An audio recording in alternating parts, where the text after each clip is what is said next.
There we go. All right. Sorry about that. I was muted for a moment. I don't know why. In multiple locations, too. And hello, we are live for this Star Trek Alert stream. So, what we're going to talk about here today is Star Trek Alert systems that they have in Star Trek. And I've got a list here that I compiled. I did my research on it, and I also have references to which show and to which episode specifically, and or movies that they were used in.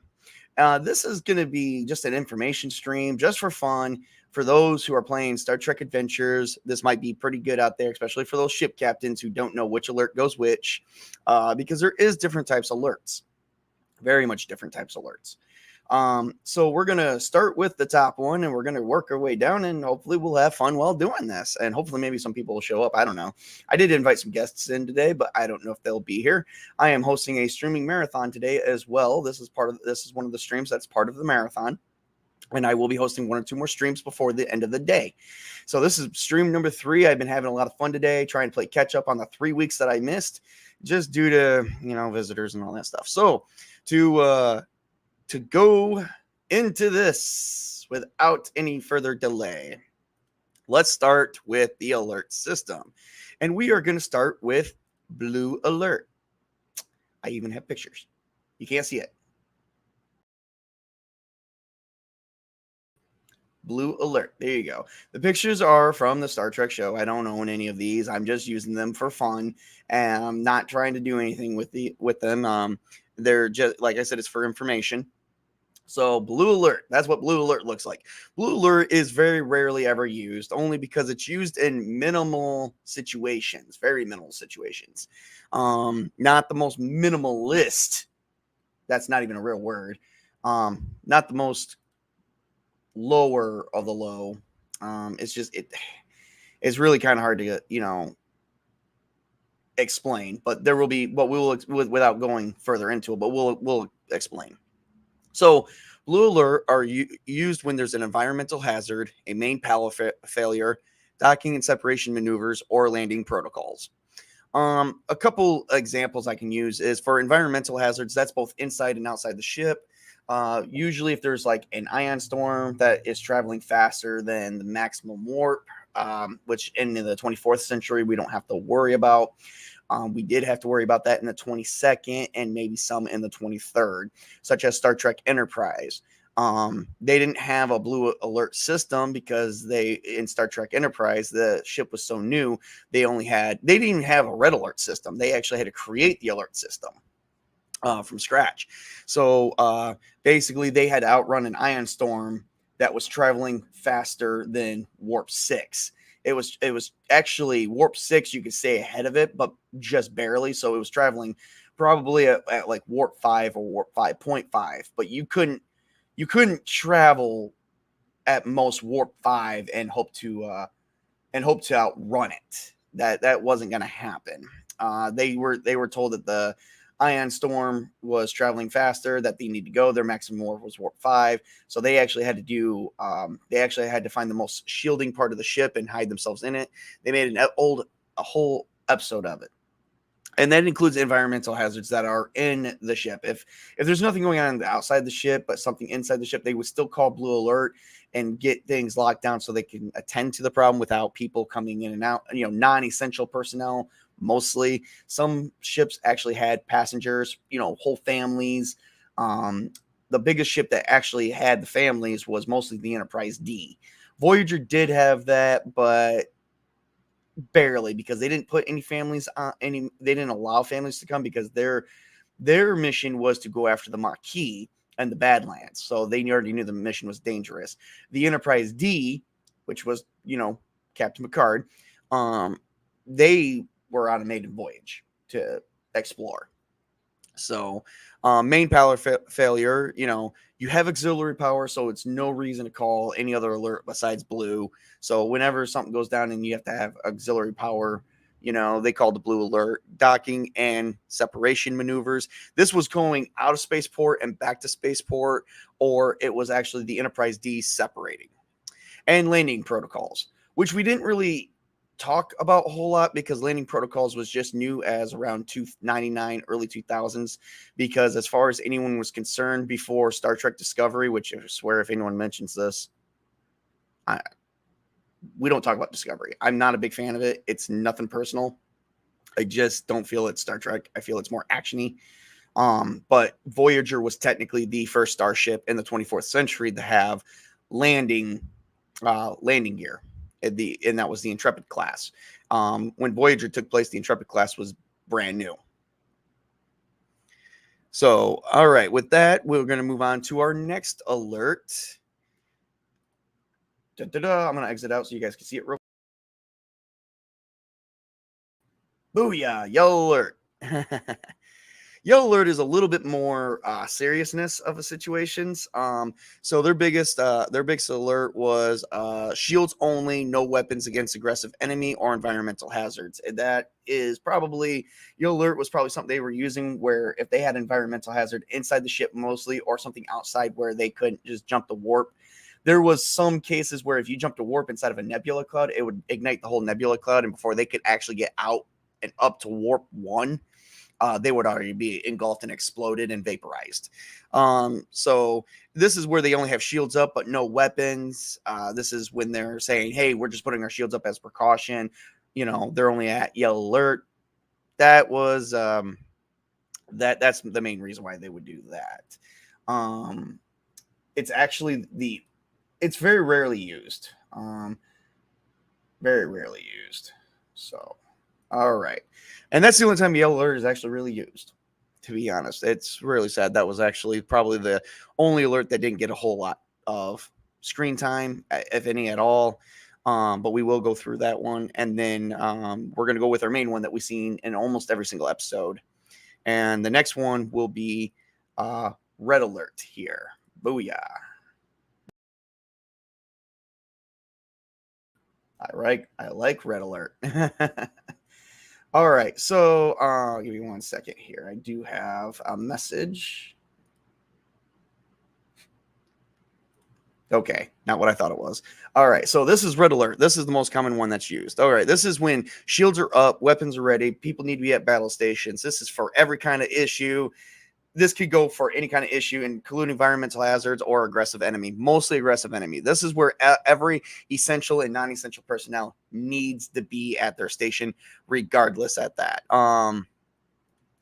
Yes, I'm getting Happy Father's Day. I do want to say real quick before we continue.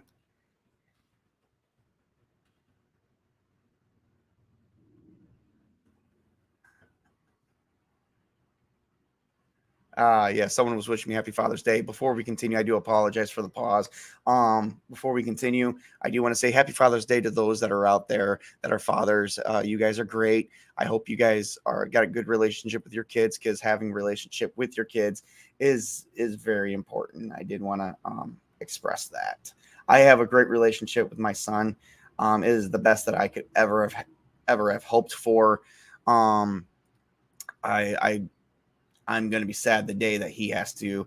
Oh man, I'm not going to go too much into it, but the day he has to go off to college is going to hurt me a lot more than I really care to talk about right now, because I do have that great a relationship with my kids. So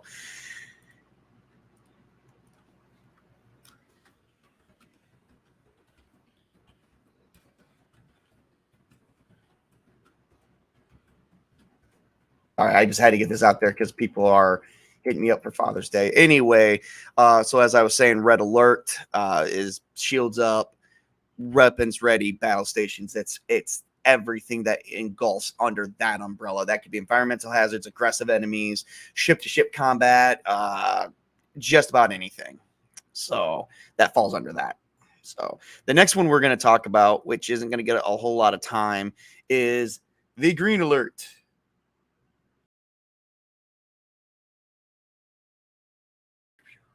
All right, so green alert is only for report checks. That is when not every station has reported in. That's not. It's kind of difficult to explain. It's basically they're going through system checks and they didn't get every report in. And it's like, okay, before we take off in the ship or whatever, we need to double check this, Let's go to green alert. If we're okay to move, let's move. They can move about, like the ship can leave space dock or jump to warp or whatever they need to do in the meantime, as long as there's nothing aggressive. If there's like something more serious than just a simple report check of, okay, we have engineering did not report in, we think Geordi LaForge might be in the can. We don't know. I mean, it's maybe something went wrong. That would stop them from going to warp. Of course, if that stopped them from going to warp, they would automatically, I would assume, jump to either blue or um, blue alert at least, or figure out what they had to do. I wouldn't call it a yellow alert per se or a red alert, but maybe they would swap from green to that if they could do that. But if they could jump to warp, use shields and weapons, they just didn't get information from a certain department, that'd be a simple, okay, let's just jump to warp, let's go to green alert, we'll stand down green alert once all the reports come in, figure out what's going on down there, blah blah blah blah blah. And if it needs to be upgraded, they would upgrade it to blue, yellow, or red alert. So green alert is actually not widely used at all, because very rarely did they ever have any issues kind of like that, but it was used a couple times. So the next one we're going to go with is not really my personal favorite, but it's the best that I could do for right now. It is part of the Star Trek universe. It is canon according to the writers. I can't argue that. It's just not my most favorite show. So, and it is, you got it,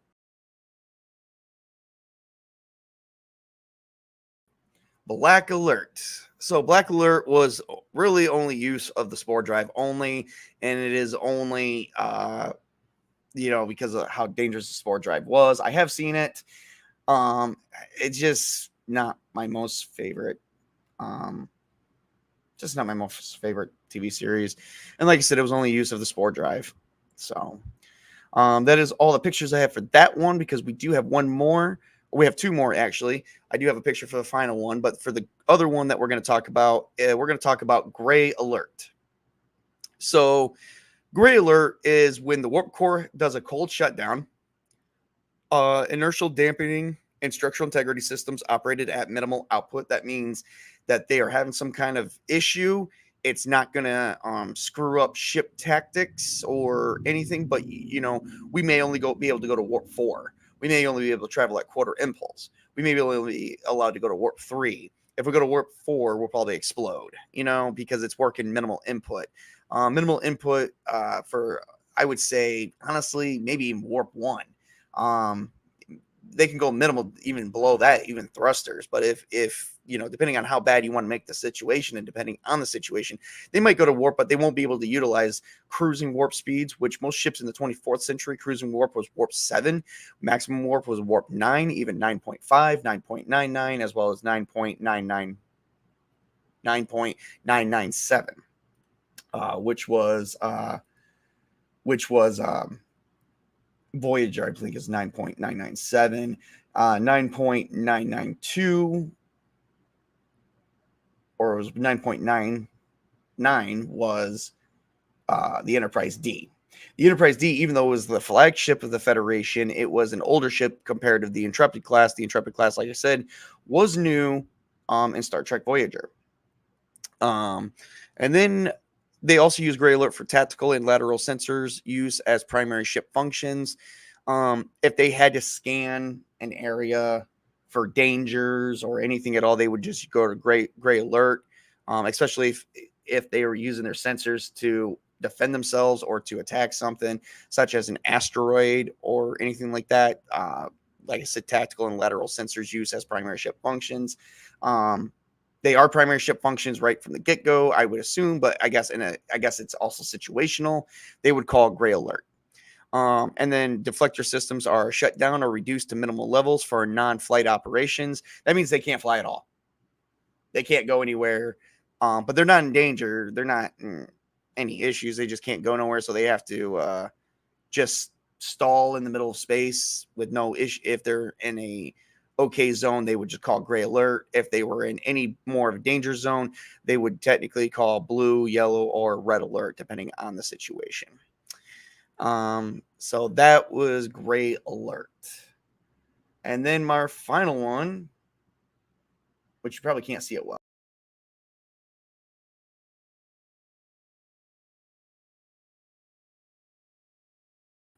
You can't see it that well. That is the Double Red Alert. I wonder if I can maybe put it in the logo so you can see it. Give me a second.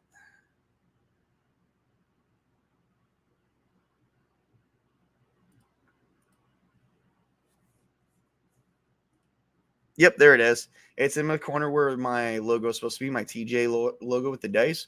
That is Double Red Alert. That's the only way I could figure it out. There was really no picture for it. It was used only very handful of times. So yeah.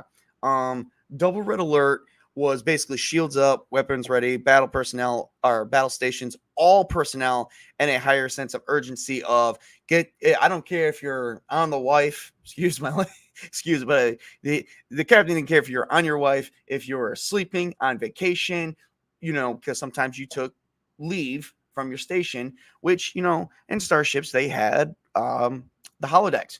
In the 24th century, this kind of a situation would have resulted in holodecks be mandatorily shut down, and all personnel has to go to their station regardless what they're doing. This is if they had someone on a planet, this is all right. Get your asses up here. This is Double Red Alert. Yeah, this is basically everything that Red Alert is, but this is for all personnel, and this is to run to your station, not walk, run, not even fast run. This is you're jogging down the hallway as fast as you can, and they don't care if you're tired. You have to get to your station that moment. This is top priority. It's practically like DEFCON 1. It is a very serious matter. So yeah, that's what Double Red Alert means. Like I said, it was only used a handful of times in the show, and that's what we're going to talk about next. Is we're going to do a break. We've already done a breakdown of what each one is used. We are now going to discuss when they are used.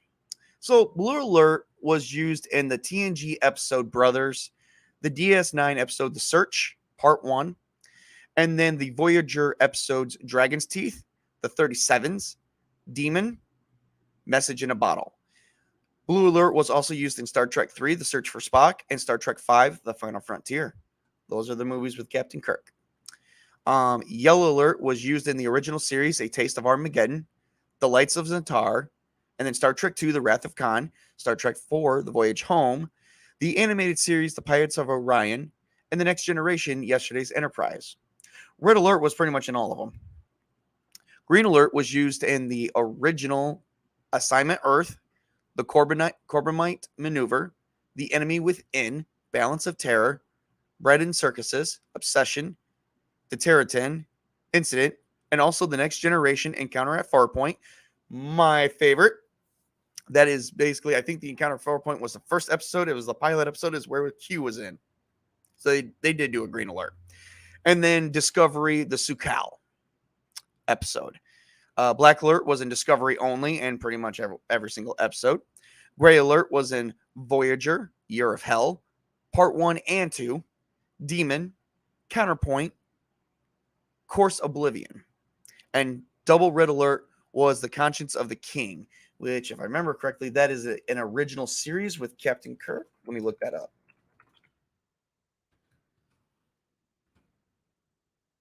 And that is an original series, season 1, episode 13. I believe that was actually the final episode for that season. Do not quote me on it. Let me see. How many episodes did Star Trek season 1 have? The original series of Star Trek had season 1 had a list of, good thing you don't, I hope no one quotes me on that anytime soon, because it's technically season 1 of the original series had 29 episodes. That was episode 13, so that was midway through. While visiting an old friend, Kirk suspects a Shakespearean actor may actually be a murderous former governor of Tarsus 4, where Kirk grew up. Kirk invites the acting troupe aboard the Enterprise to investigate, but soon assassinations attempts are made on Kirk and another crewman who was an eyewitness to the murders. That was in the Conscience of the King. There you go. A little bit of a summary. And that is basically when it was used. Oh, we got some people here.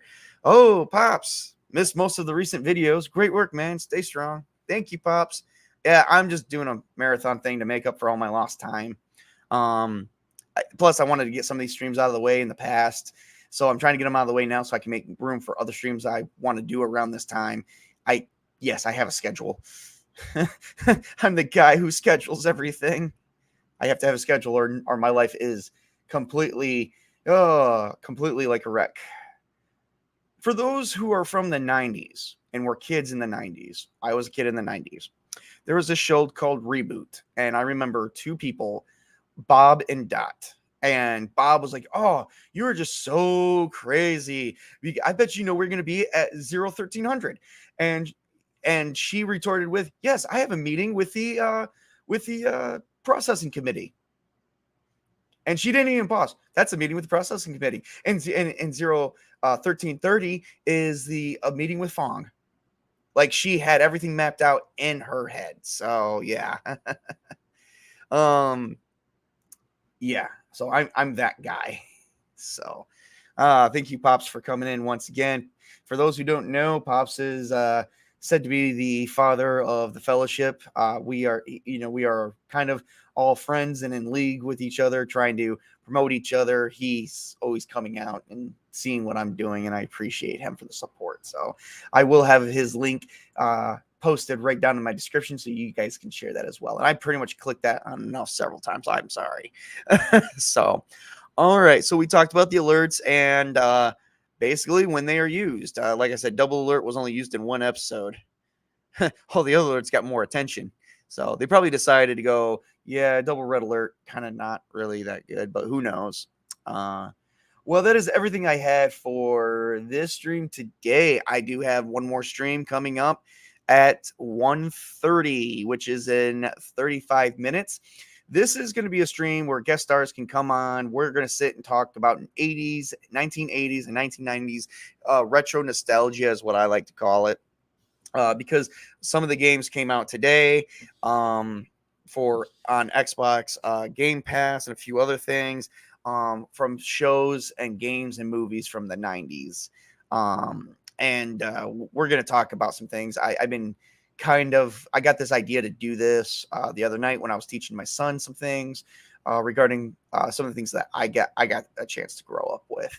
So we are definitely going to sit down, have a little bit of fun. You're going to see me create some characters using the Fate Core system. I think I'm going to use the Fate Accelerated system. You're going to see me do some things. We're going to talk about some other things as well. I'm not going to tell you what we're going to talk about yet. You have to come and find out for yourself because I'm not going to spoil anything. I am not the spoiler of Marvel. I'm just kidding. So anyway, well, thank you everyone for who came out and supported me today. I'm doing, like I said, one more stream at 1:30. That is in 35 minutes. That's 35 minutes period. In case you're not in my time zone, I'm in the Eastern time zone in the US of A. So you can definitely figure that time zone out because I don't know what time zone everyone's in. If you're in Central, it's going to be 12:30. If you're in California or Nevada time, it's going to be I think 10:30, and anything over that I think is going to be 9:30. And then if you're across seas, you might be that might be 7:30 at night for you, depending on where you're at. Time zones are so confusing. So anyway, that is everything that I have. This is Tabletop Junkie telling you. Yeah, one more thing actually before I end this stream. I did this Star Trek Alert information board, is what I like to call it. I did this information stream for those who are playing STA and for those who want a bigger understanding on the lore of the Star Trek Alert system. So that's why I did that, in case I did not state that before. So anyway, this is Tabletop Junkie coming at you. You guys work hard, play hard, enjoy Father's Day for you fathers out there. Speaking of which, I forgot to say, Pops, I know you're a dad. I think you're even you know what? You told me you didn't want me to mention it before. I don't know if that's a thing going on in your family, but I do know you're a dad. Happy Father's Day, Pops. happy Father's Day to all the fathers out there. Enjoy times with your sons, your daughters, your wives. I'm enjoying my day with my son on and off. He's hitting that 13 marker. So he's kind of like, oh, Dad, I'm too old to spend time with you. And that's okay. I got to give him room to grow. And, it is what it is. So, all right. Well, I got 34 minutes left. I'm going to get off here, get something to drink. And prepared to talk about 80s and 90s retro nostalgia. I do have in the description of the new video, which I will be sharing across my Twitter, which I will leave in my description as well.